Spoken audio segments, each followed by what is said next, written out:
किसी गांव में एक बार घोषणा हुई कि भगवान सभी को सेब प्रसाद में देने आ रहे हैं। गांव के सभी लोग बड़े उत्साहित थे और भगवान के दर्शन के लिए तैयार होकर लंबी कतार में खड़े हो गए। उनमें एक छोटी बच्ची भी थी जो पहली बार भगवान के दर्शन करने जा रही थी। वह बेहद खुश थी और भगवान से मिलने तथा उनका प्रसाद, एक बड़ा और सुंदर सेब पाने की कल्पना में मग्न थी। आखिरकार प्रतीक्षा का समय समाप्त हुआ। भगवान ने अपनी दिव्य उपस्थिति दी और सभी को बड़े प्रेम से प्रसाद में सेब देना आरंभ किया।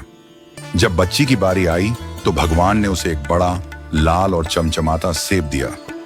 बच्ची का हृदय प्रसन्नता से भर गया, लेकिन जैसे ही वह सेब लेकर कतार से बाहर निकली, अचानक सेब उसके हाथ से छूटकर पास की कीचड़ में गिर गया।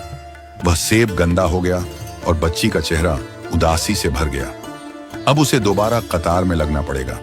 दूसरी कतार पहली कतार से भी लंबी थी।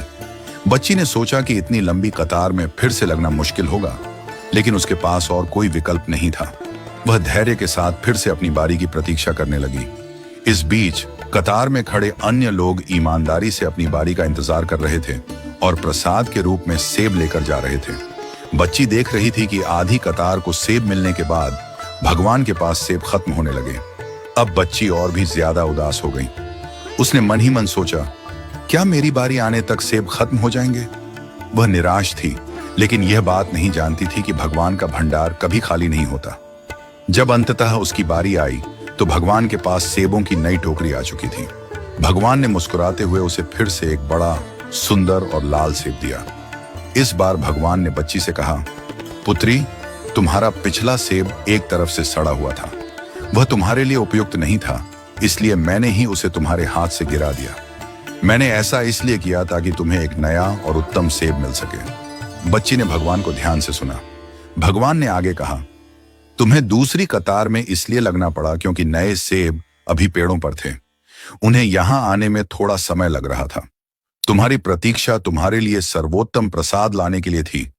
भगवान की बातें सुनकर बच्ची का मन संतुष्ट हो गया। वह नए सेब को पाकर बहुत खुश हुई और भगवान का धन्यवाद कर वहां से चली गई। यह कथा हमें सिखाती है कि अगर हमारे किसी काम में विलंब हो रहा है तो उसे भगवान की इच्छा मानकर स्वीकार करें। जिस प्रकार माता पिता अपने बच्चों को सबसे उत्तम चीजें देने का प्रयास करते हैं, उसी प्रकार भगवान भी अपने भक्तों को वही देते हैं जो उनके लिए सर्वोत्तम होता है। भगवान के भंडार कभी रिक्त नहीं होते। ईमानदारी और धैर्य के साथ अपनी बारी की प्रतीक्षा करें। जो आपके लिए उचित है वह आपको अवश्य मिलेगा। हर देरी के पीछे भगवान की कोई ना कोई योजना होती है।